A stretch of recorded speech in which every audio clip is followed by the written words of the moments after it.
Yo guys, what's up? This is Koro. So for today, yung pag-uusapan natin is all about a project or a product na talagang ginagamit ko when it comes to meme coin trading. So malaking help ang ginagawa sa akin ito, and this project or this product is called Bubble Maps. Before we start, I would like to clarify na hindi ako financial advisor. So anything I say is not a financial advice. Hindi rin ako affiliated dito sa project na pag-uusapan natin. At syempre, gaya ng laging pinapaalala sa inyo, always do your own research. Lalo na kapag mag-invest ka or plano ka mag-invest sa crypto. Kasi anything in crypto is very risky. So with that said, let's continue with the Bubble Maps video. So guys, as you can see, ito yung website ni Bubble Maps. So hindi ito yung unang mo makikita pagpunta mo sa kanilang main website. And syempre, medyo nakakalito siya kapag hindi ka gumagamit talaga ng Bubble Maps. Pero i-explain ko siya sa inyo. So pagpunta mo sa kanilang website, by the way, yung link nito is nasa description natin. Ito yung unang-unang mong makikita. So ang gamit ko nga pala dito is yung kanilang V2, which is in beta pa. As you can see, meron tayong mga featured tokens dito. So pwede ka mag-click dyan, tapos mapupunta ka kaagad-agad sa mismong token. So ginagawa natin dito sa Bubble Maps is makikita natin dito yung action ng mismong tokens, yung palitan ng tokens and sino mga current holders nito, and syempre kahit yung mga exchanges makikita natin dito. And syempre meron silang feature na talagang sobrang ganda and bago lang, and makakatulong to sa atin kapag nagmi-meme coin trading tayo or gusto nating magtingin ng mga tokens. So these features is called Magic Nodes, and syempre yung kanilang time travel na feature, which is yun nga ipapakita ko dito sa video na to. So before anything else, and ipakita ko sa inyo yung kanilang feature, ito muna yung Twitter ni Bubble Maps. As you can see, meron silang 266k followers, and upon checking kung sino yung mga followers nila, ayan, as you can see, pin-follow din sila kahit ng Whales Market. So mga credible to mga to. Tapos iba naman is mga projects, and iba naman is mga crypto influencers. So pwede nyo check yan. So yung karamihan dito na naka-follow or fina-follow ko is mga big names when it comes to crypto. And ito naman guys, yung kanilang founder or CEO, which is si Nick. So pwede nyo check yung kanyang Twitter, which is Nicky Bubbly. So as you can see, big brain talaga si Nick, no? Then also gusto kong bigyan kayo ng quick brief dito sa mga articles na nakita ko about Bubble Maps. So ito is yung Sonic expands InfoFi infrastructure with Bubble Maps V2. So with Sonic, nag-expand sila. So si Bubble Maps, and as you can see, so lahat ng articles na to is i-link na lang natin sa description if ever gusto nyo talaga siyang basahin ng buo. Next naman guys is itong about sa TON. So ito nga nakalagay dito, how Bubble Maps is bringing transparency to TON. So, if ever may mga chine-check kang token sa TON network, integrated na rin si Bubble Maps doon. So, pwede mong gamitin to kapag nag-trade ka ng token sa TON network. And isa pa guys, nag-expand din sila sa BNB chain. So, alam naman natin na isa sa pinakamaraming volume dati, and syempre hanggang ngayon is si BSC or si BNB chain pa rin hanggang ngayon, or Binance Smart Chain if ever hindi nyo alam kung ano si BNB chain. So yun nga, napalaking tulong nito, and papakita ko na sa inyo kung bakit. So first off, balik tayo sa kanilang main website, which is yung V2. So paalala ko lang ulit, ang link nito is nasa description box kasi baka mapunta kayo doon sa link ng kanilang default, which is yung hindi V2, which is yung V1. Dito kasi sa V2, dito natin makikita yung Magic Node tsaka yung time travel na feature. So ang gagawin mo dito guys is pwede ka mag-search ng tokens dito or ticker. So for example, gusto mo ng Fartcoin, ayan, type mo lang yung Fartcoin, lalabas yan, ayan. So may iba't iba tayong contract ng Fartcoin, make sure na tama yung chine-check nyo. Pwede ka mag-paste ng contract para mas specific siya, or pwede ka rin naman mag-search via ticker. So ako naman ito, si Fartcoin, alam ko ito naman yung Fartcoin official, which is sa Solana network. So upon going do sa mismong token ni Fartcoin, makikita nyo ito. So huwag kayong malilito or ma-overwhelm. So explain ko naman sa inyo. So ito mga bilog na to is ito yung tinatawag nating Bubble Maps. Kaya Bubble Map yung tawag sa kanilang project. So kada bilog na to is representing a wallet or holder.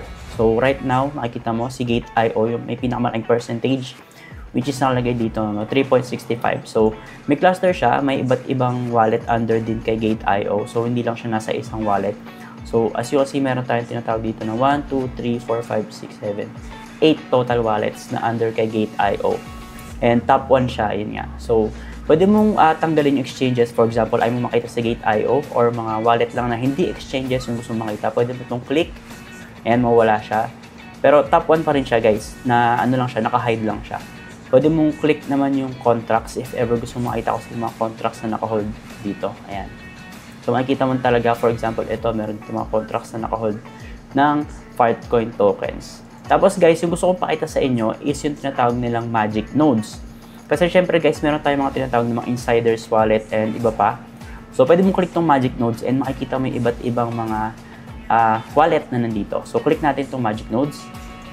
So, yan guys, no, as you can see, sobrang daming related dito sa Gate.io. Ayan, as you can see, lahat sila is naka-orange. Karamihan naman dito sa Magic Nodes dito sa Fartcoin is more on exchanges. So, for example, ito, merong BitGet, Gate.io, Kraken, Raydium, and Mexi.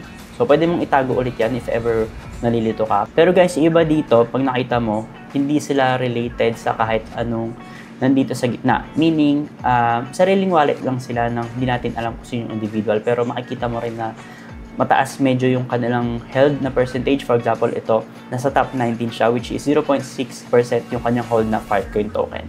And ang second feature na gusto kong pakita sa inyo is yung kanilang time travel.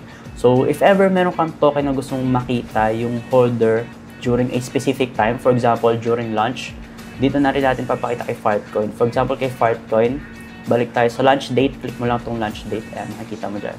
Mapupunta ka sa lunch date ni Fartcoin and makikita mo kung sino yung mga holders at that time. Ayan guys, as you can see, medyo matagal lang siya mag-load or pwede mo siyang refresh if ever nag-error siya. Pero yun, makikita mo pa rin naman, ayan. Napunta tayo sa October 18, 2024, which is kailan na launch si Fartcoin under Solana Network. Ayan, as you can see, ito yung mga wallet na related. So, number 1, si Raydium, pero naka-hide siya. So, pwede mo naman siyang i-show, ayan, makikita mo. Pero aside from Raydium, meron tayong iba't ibang mga wallets na may malaking holding. So, click natin to para matago si Raydium. Ayan. So, for example, ito. Ayan. So, makikita mo, nasa top 2 siya. Pero check ulit natin kasi I think related siya kay Raydium. Ayan. So, nagpasahan sila, guys, ng mga tokens. Makikita mo dyan, mga transfers, yung connections nila. Itong mga walang linya, meaning hindi siya nag-transfer. Pagkatapos niya bumili, nandyan na lang talaga yung tokens. So, hide ulit natin yan. Tapos, pwede mo combine itong feature ng time travel sa Magic Nodes. So, upon clicking Magic Nodes, pwede mo makita yung mga iba pang wallet na nandito or mga insider wallets. So, yun guys, no, as you can see, pag click mo yung Magic Nodes, lalabas din yung iba't ibang mga wallets na kanina is naka-hide. So, pwede mo matrack dito if ever may mga sketchy na nagpasahan ng wallet na sobrang laking supply. Pero dito naman sa Fartcoin, nakikita mo, hindi naman sobrang laki ng mga pinagpasahan nilang supply.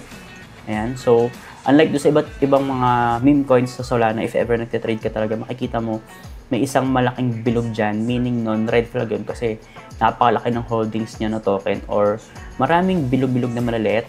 Pero pagka pinagsama-sama mo siya, nasa isang cluster lang siya or connection. Meaning, ganun pa rin yun. Pwedeng isang wallet lang siya na may iba't iba lang ang may-ari or pinagpasapasahan lang sa iba't ibang wallet or in-scatter lang niya. So dito makikita nyo guys kay Fartcoin na medyo okay naman yung distribution ng mismong tokens. So napakagandang technology or product ni Bubble Maps kasi pwede mo makita dito yung mismong wallet if ever napakarami yung holdings talaga or hindi. And isa pa guys, pwede mong gamitin itong price chart, makikita mo. So makikita mo dito yung parang summary ng price ng mismong token, yung history niya, ayan as you can see. Tapos, pwede ka mag-click dyan, tapos mapupunta ka na agad doon. So, kasama rin to sa time travel nila na future. So, for example, gusto mong pumunta dito, just click this, so mapupunta ka na sa March 2, 2025, tapos mag-load lang ulit yan. And guys, no, upon clicking, napunta tayo dito. So, napunta tayo sa mismong March 2, makikita mo kung sino yung mga may hold at that time. And at the same time, naka-activate yung Magic Nodes natin dito, and pwede mo siyang i-inactive.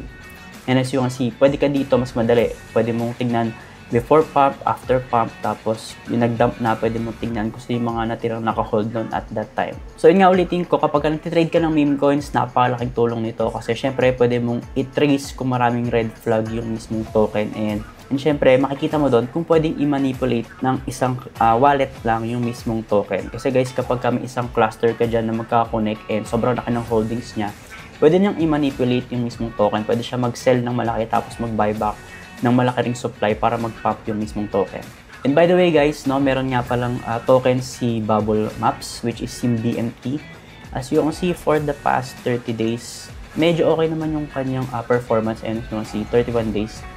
So up siya ng around 60+%, no? Or around mga 70% yan ata.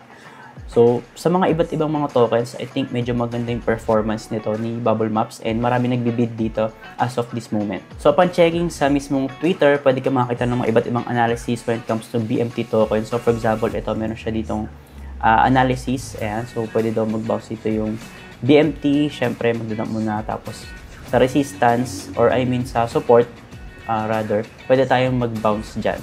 Which is nakita ko rin talaga na meron tayong support banda dito kasi ilang beses siya dyan pumunta tapos na ano naman yan, nare-retain niya yung support na yan. So, hindi natin nabibreak yan. So, good indication yan na pwede tayo mag-bid kay BMT lalo na kapag pumunta siya dito sa banda dito na support. Syempre, meron din siyang resistance banda dito and kapag na-break yan, possible another up ulit tayo or another pop. So, I think guys, yun lang para kay Bubble Maps and if ever naman na gusto nyo talagang itry yung Bubble Maps, like I said, yung description natin is full of links na pwede natin gamitin when it comes to this project. So next video ko siguro is about Axiom. So abangan nyo yan kasi ito yung ginagamit ko, yung Axiom kapag nagtatrade ako ng meme coins. And together with Bubble Maps, mas madali kang makakapag-trade ng meme coins. Hindi ko naman sinasabi na sobrang tataas yung win rate mo, pero kahit pa paano may iwasan mong magkaroon ng rug moments, no? Or marag. So yun lang guys, if ever may mga updates ako and kung ano pa mga posts about giveaways or etc. no, I'll make sure to post it on my social media channels. Kaya make sure na naka-subscribe ka sa lahat ng channels natin. Meron akong TikTok, YouTube, Facebook, Telegram, and Twitter. Yun lang guys, and see you sa next video. Ingat!